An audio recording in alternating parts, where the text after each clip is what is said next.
I'm so grateful to be with you guys, and thank you for devoting this hour together. Let's begin in prayer. It's our practice, isn't it?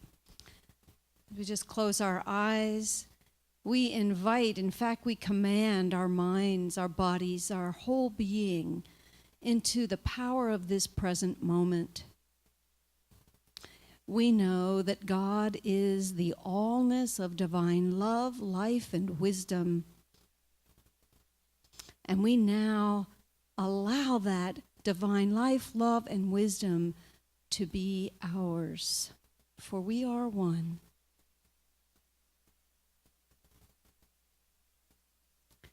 We come to the highest consciousness possible for us in this moment. We are awake. We are alive. We are alert to the power of truth in our life, in the life of our colleagues and friends, in the life of all those who ask for support from unity, and for our world. We are one. This is our refrain. It's what we live. It's what we know. And so it is.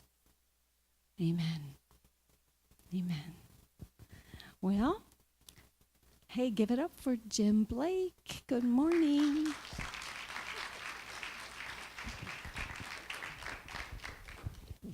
Hey, how are you? Good. So let me first say thank you all for being here, and thank you for your service to this organization. So today we're going to do a little bit of self-love and self-work. One of the things that I love about this work and what I think makes me very compatible with this job is I am a spiritual seeker by nature. So I spend most of my life reading and searching and studying all kinds of things. And over time, I've learned a lot. All kinds of practices, all kinds of teachings, all kinds of tools. And that has put me on this long journey of self-awareness. And so over time, I've created this really helpful toolbox. And today, I'm going to start to share some of that with you. What this will be over time for us is a journey to self-awareness. That's what we'll call it. And all of these tools are really designed to help you be more productive, live a more practical, but most importantly, a more peaceful life.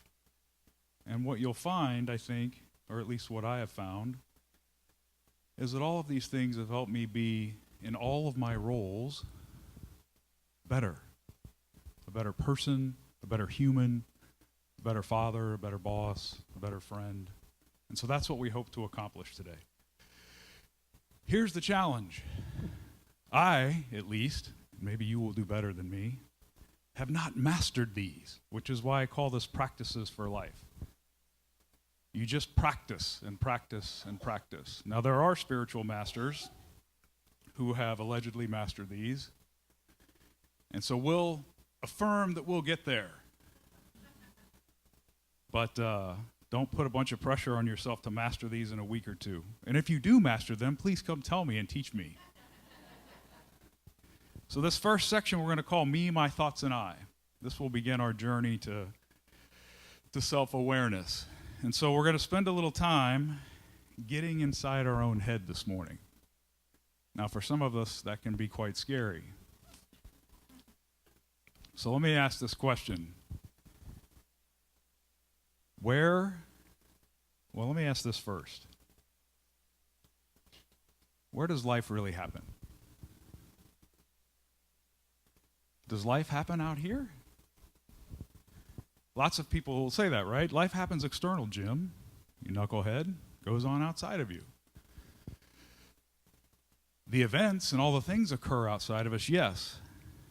But generally speaking, I think after we get through this discussion, I'd like to ask this question again, and we'll talk about whether we think life really happens outside of us, because everything that happens out here gets filtered and processed in between your ears. Everything. Any one of us can be walking down the street together and see the exact same thing and have two completely different experiences of what that was. So then I ask the question again, where does life really happen? So we'll talk about that. Let me ask this question. How many of you have an incessantly ongoing, never ceasing, chattering voice inside your head? Raise your hand. Okay, for anyone who did not raise your hand, you are suspect. You could be a zombie, a robot, an alien, or a Zen master that I talked about earlier, in which case you should be up here with the microphone. Because we all have it. And we don't talk about it. Lots of people don't say it out loud because they think they're the only one that has it. But guess what? We all have it. Raise your hands again. Who has it? See, look around. We all have it. It never stops. We all have it. So that's no longer a secret. Man, I feel better. I'm glad we shared that together. I feel closer to you all right now. So here's the thing. We are not those thoughts. That is not who we are. We are the it that is having those thoughts. We'll talk about what that is later, that's an advanced class, we're not there yet. The mind is this generator of the seemingly endless voice inside our head. We are much more than that. And we can choose to examine those thoughts. So how about a little experiment? Let's test this theory. So I'm going to have everybody close their eyes. Don't get all weird and feel self-conscious about this, okay? Because we're going to be in the silence for a few minutes. So I'm going to have everybody close their eyes. It's going to be real quiet in here. We're just going to do that for 30 seconds.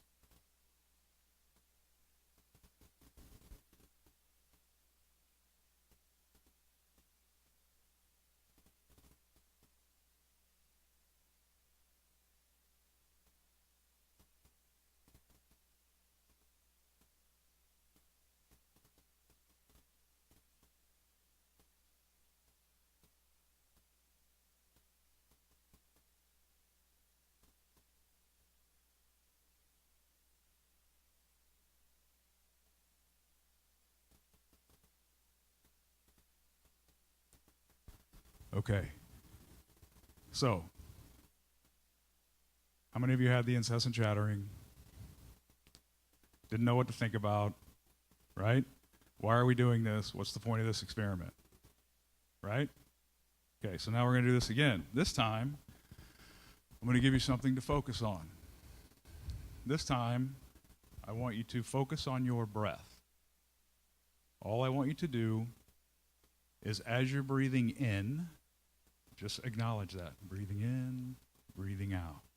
In, out. Or if you have a mantra that you like to say, some of you that have practiced this before, use your mantra. Whatever that is, or if you have an affirmation that you choose that. But I want you to use that for the 30 seconds, and we're going to do it again, okay? So close your eyes and begin.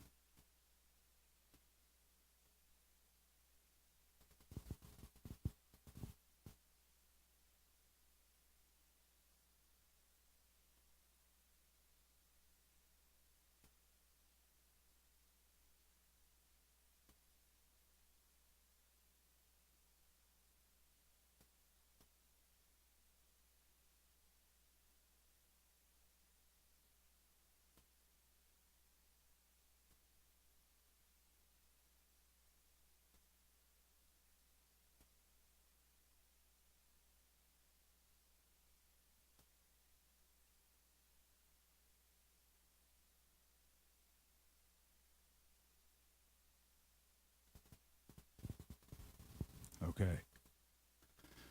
So the second time, how many of you had the incessant chattering go away, or at least move aside? Did it work? Yes? So, if you can watch your thoughts, you are the watcher, not the thoughts. Have I convinced you? I'm not sure I have. You ready for the big reveal?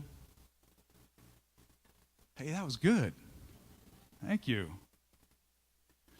You can actually choose to change those thoughts. Now that we know that we can observe them, what I'm going to add to that is you can actually choose to change them, believe it or not. So now we know we are not our thoughts.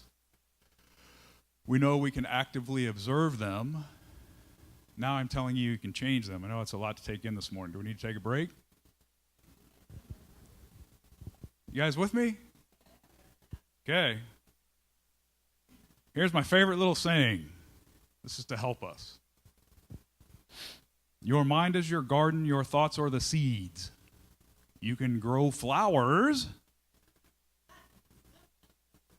or you can grow weeds.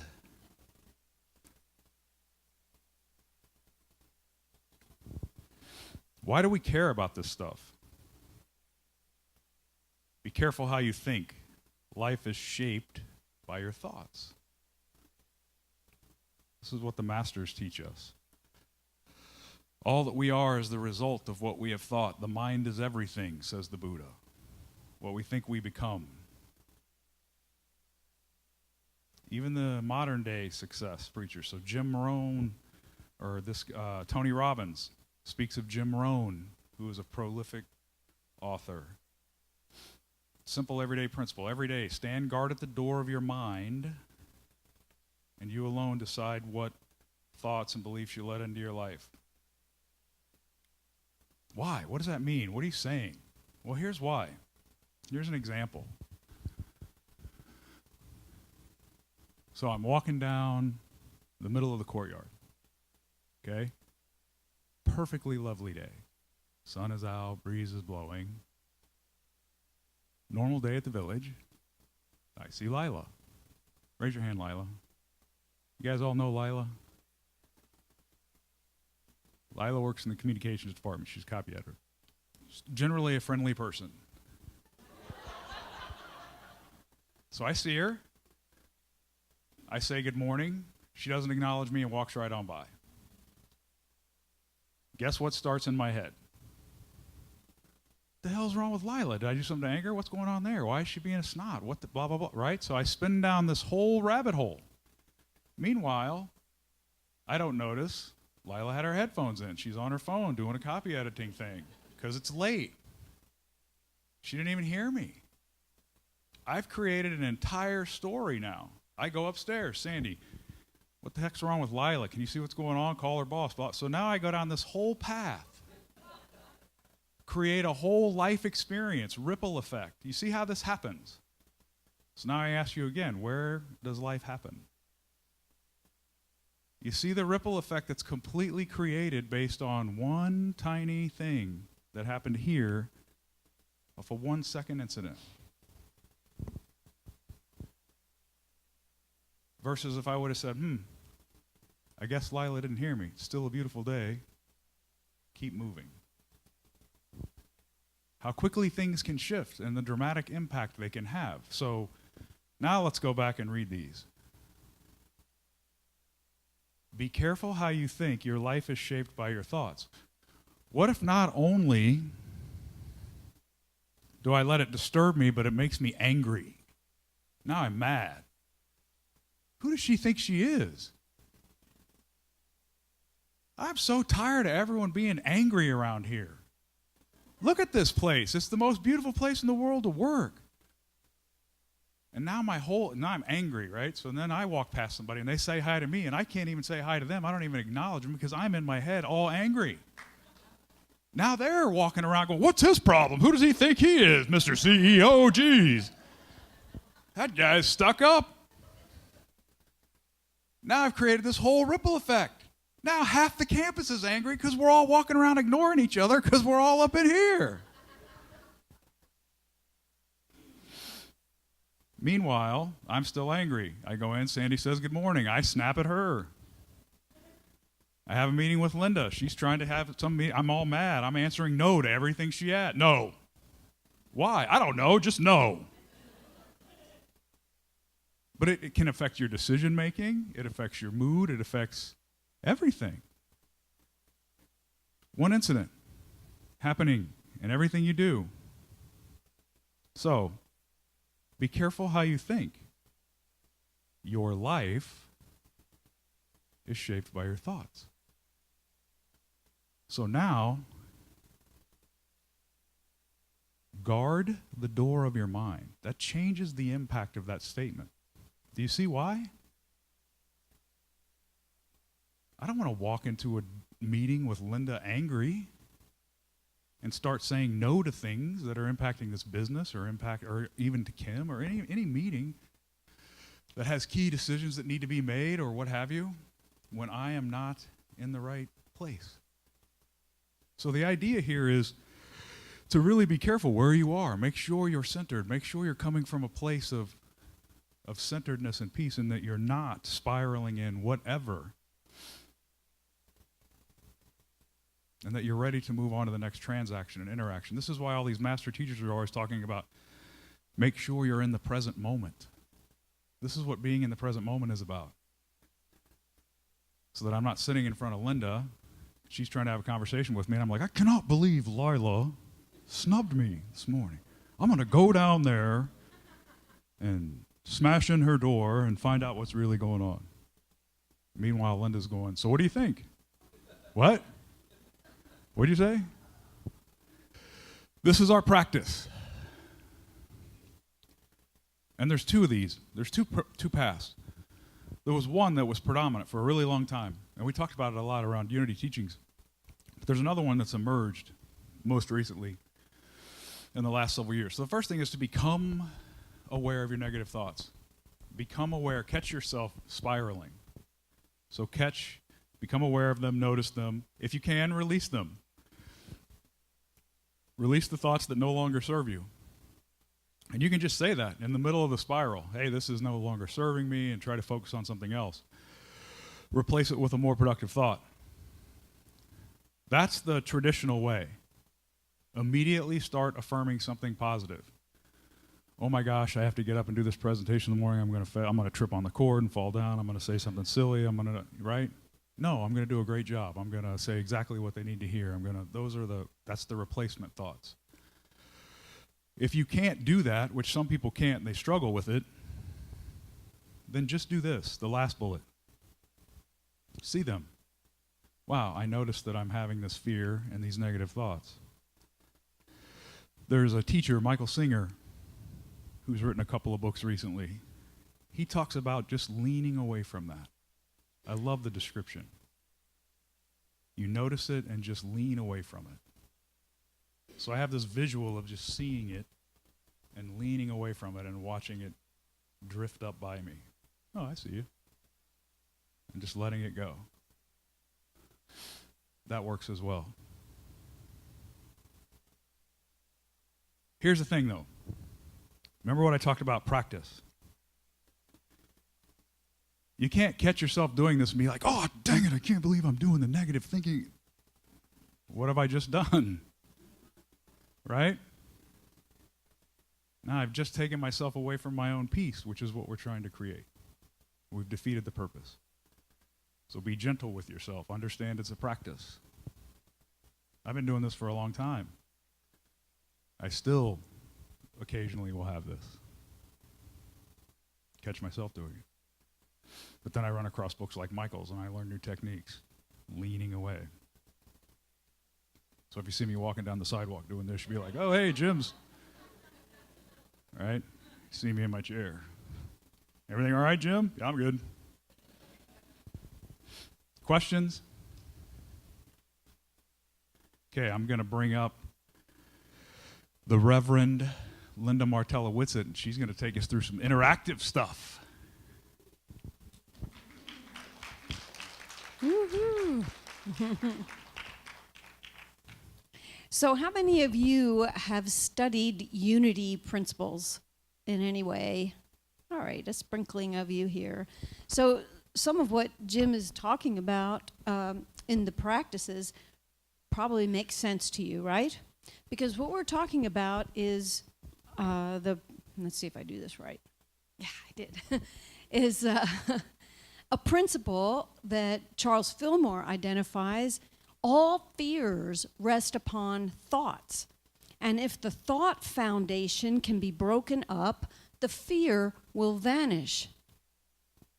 Now, when we're talking about allowing a negative thought pattern to just flow past us, or when we deliberately catch hold of it, recognize it, and intentionally engage our power of release and consciously let it go, we are following this practice, this spiritual practice of release, which is one of the most important practices we can do. And Charles Fillmore really specifies for us the significant thing. What we release is not the feeling. What we release is the thought. Because I don't know about you, but I can't help my feelings. How about you? Feelings come, and the way I like to think of it is feelings come and feelings go, right? One minute I feel this, another minute I don't feel that. So when I focus only on the feelings, I miss the thought pattern that underlies that feeling, right? The belief system that it sort of reveals to me. And if I can catch hold of that and become conscious of what I'm thinking, now I can deal with that thought, and I can challenge myself to say, is that really the truth? Or I could, at the very least, say, it's not worthy of my time and my attention. There are more things that are more important to me than this little random thought, right? So all fears rest upon thoughts. So that thought that Jim referred to, I'll keep bullying Lila here, keep pointing to Lila, oh, she doesn't like, that's where I would go, she doesn't like me. That's where I'd go. She doesn't like me, Lila doesn't like me. And that thought really is behind a feeling of not feeling valuable or feeling, invisible, and, well, how come she doesn't see me, right? That fear will go away naturally when I deal with the thought that's behind it. So in order for us to then engage in a little practice, I want to play scientist for a moment, right? Let's look at the science of our brain. Here it is. The scientific brain right here. Now, this image comes from some teachers of scientific or spiritual evolution, of the psychology of evolution, Connie Barlow and Michael Dowd. He wrote a book called Thank God for Evolution. So this comes from their work, and it is Connie's drawing. So the first image I want to point out is the reptile, right? On at the brain stem is the most ancient area of our brain. And we get this reptile brain from our reptile ancestors. It's the same brain, guys. That's a little scary, right? It's the same brain. And the hallmark of this reptile, they call it the lizard legacy, this part of our brain. And the feature of this is we are all about survival when we're operating from that brain. Life is very, very dangerous. I would dare to tell you that a lot of your Facebook friends are really stuck in survival right now. Not for no good reason, I would say, right? But the lizard legacy is that aspect of the brain that's very, very worried about just making it through today, having shelter, food, clothing, making sure I last. All right, but there's more of the brain, of course. And the next aspect of the brain to look at is that little creature in the middle of the brain, the mammal, right? So the mammalian brain was born in the Paleo age of humanity. And the mammalian brain, they refer to it, Michael and Connie refer to it as the furry little mammal. Why? This is the center of feelings. And not just any feelings, but I need to be comfortable. I want the warm blankie around me. I walk through the prayer room and all the blankets around everybody's shoulders. I feel like we're all fuzzy mammals in there, right? We care about comfort. We care about belonging, right? Our oneness, our sense of oneness with one another is very important to us. Our feelings are a part of this mammal system. All right, look up just a little higher across the wide breadth of the brain. This is where we can refer to what Jim was talking about earlier, the monkey mind. The monkey mind is the neocortex, and it is a relatively recent feature, evolutionary. But this is the place where rational thought is possible. Your rational thought might be different from my rational thought, yet it is the place where we can think through things. And this is the place where the incessant chatter of monkey mind. This is what the Buddhists really are concerned about when they teach mindfulness meditation, is to tame that monkey. And I like to think of it as putting it in its cage, so to speak. Put the monkey in its cage. It's going to chatter away over here on the side, but I get to choose what I'm going to pay attention to, right? All the while, it's like we don't want to kill off the monkey. It has its purpose, as we're going to see in a minute. But we do want to tame that monkey. Now, the most recent in evolution is this other aspect of our brain. You know, we have a forehead for a reason. This frontal aspect of the brain, the prefrontal cortex, you're going to love this. What Connie and Michael refer to this as higher purpose. Higher purpose. This is the part of our brain where we can make meaning, where we can take those random thoughts and all the fuzzy feelings that we have and all our worries and concerns, and we can make meaning of them for a higher, greater purpose. We get to choose what is important and why we do what we do, why we think what we think. Now, this is really helpful only because, this explains to us sort of why we have the complex of thoughts and feelings that we have, but that we're not helpless against them. Now, more recent scientific thought is this, and this comes from the neuroscience scientist David Eagleman. He wrote a book called Incognito: The Secret Lives of the Brain. And so he proposes that, as is true in life, these different aspects of the brain are not all separate and distinctive, but that they all interact and work together. And hey, listen, if you've ever thought, there's a committee in my head, you're really not far off, according to David Eagleman. That he says this: brains are made of competing subsystems.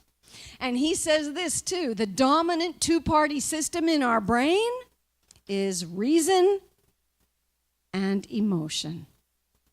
This makes up like the greater part of our brain. The limbic system is our thought and feeling center, where Charles and Merle Fillmore referred to that as our consciousness. Our awareness of self and other is from that aspect of the brain.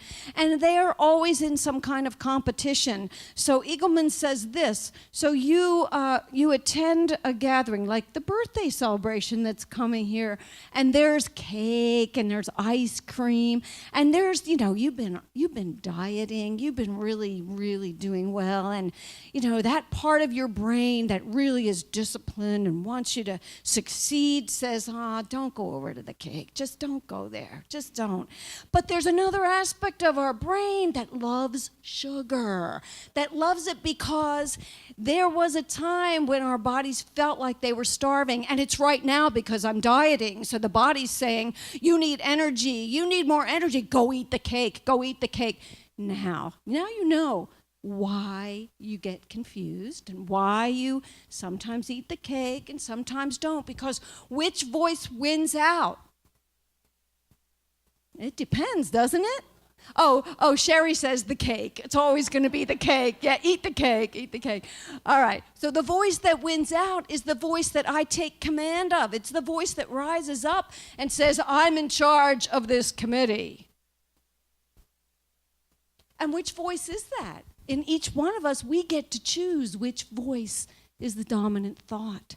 That's our job, and this is the power and the potential of practice, or identifying what is most important.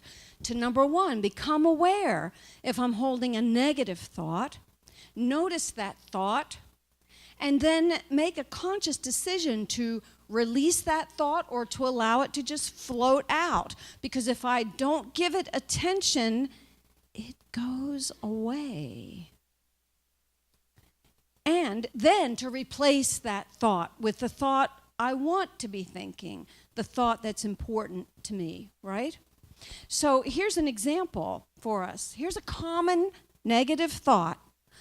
I'm not young or fit or smart or good enough, right? We have this refrain that could go on, that could come up when Lila doesn't smile at us and say hello when we're walking by her, right? That thought could come up, well, I'm not worthy enough. I'm not good enough for Lila, right? So that thought, and just notice if there's a refrain like that in your life, I'm not ... enough. Here's another common thought, people hurt me.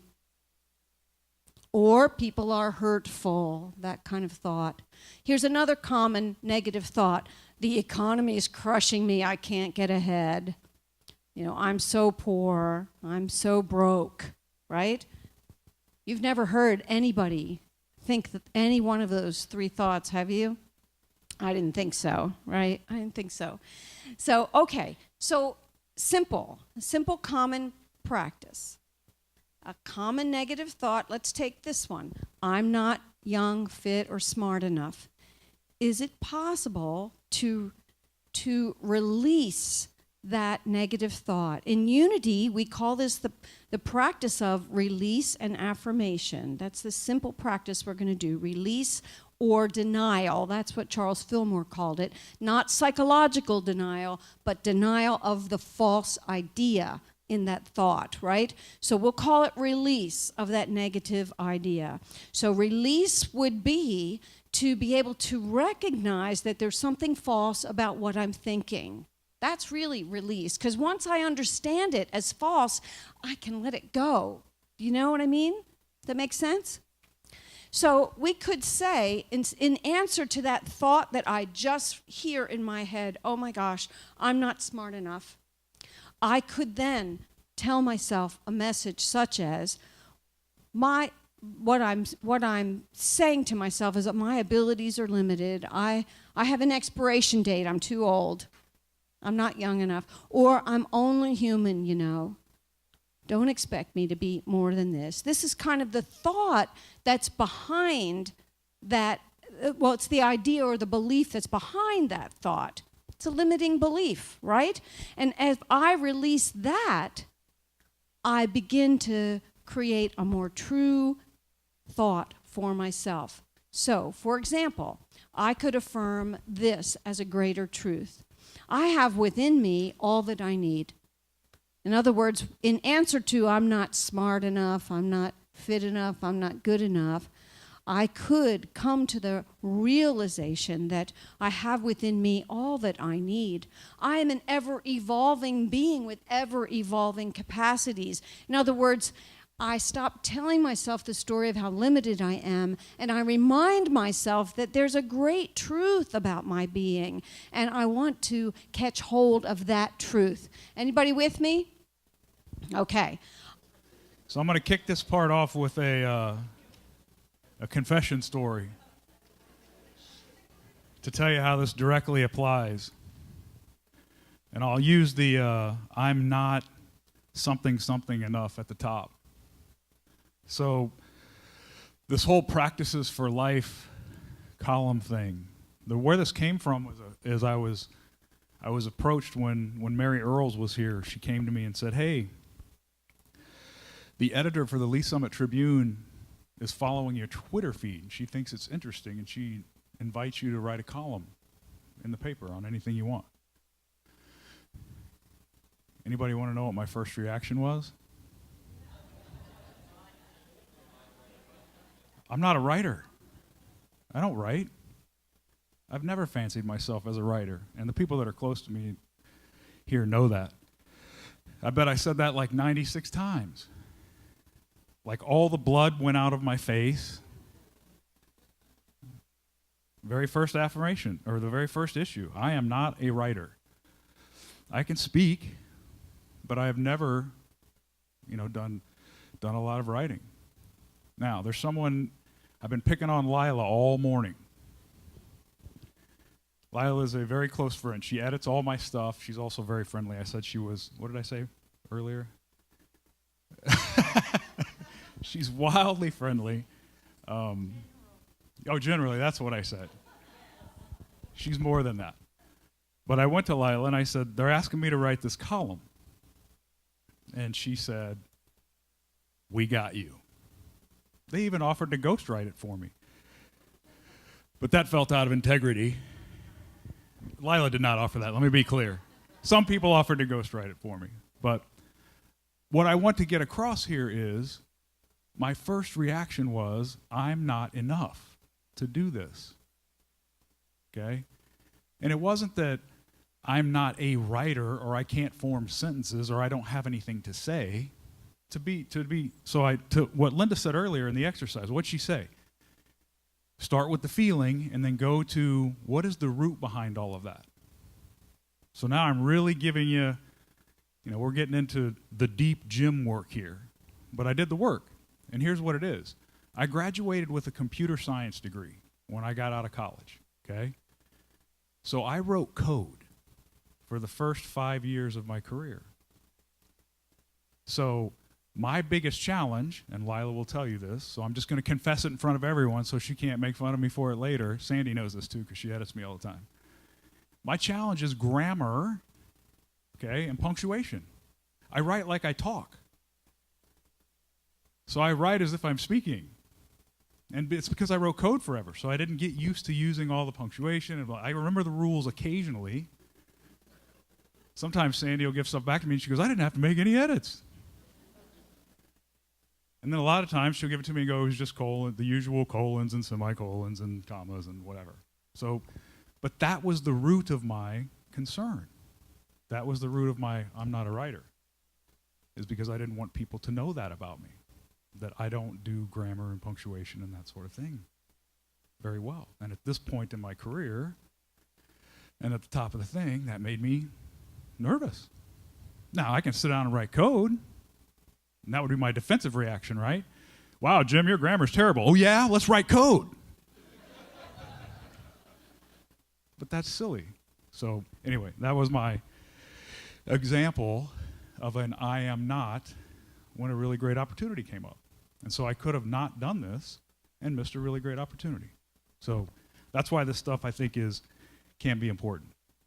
There is a vibrational shift that happens within us, together and individually, that allows us to be more conscious today and going forward on the thoughts that rise up in us, and to not allow that to be the final thought. That's all. That next thought isn't the final thought. Let's choose the final thought that we would have about anything and set ourselves on a course toward living into that divine nature that we all share.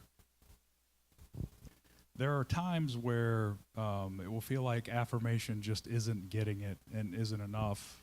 And this is also a part of the Unity teachings. That's when you tie activity to it. So for instance, in the example I gave, I'm actually have been and am enrolled in an online grammar class and writing class that I've been taking to refresh my skill. And so in your particular instance, figure out what that is. And you'll know that. You'll know, is there something here I should be actively doing to support whatever I'm affirming in the instance where that's not enough. Sometimes it is enough, but other times you may have to have some activity to help support the consciousness that you're cultivating. Anything else? Any questions or comments before we close? Thank you all for being here. And remember, practice makes progress. Bless you all.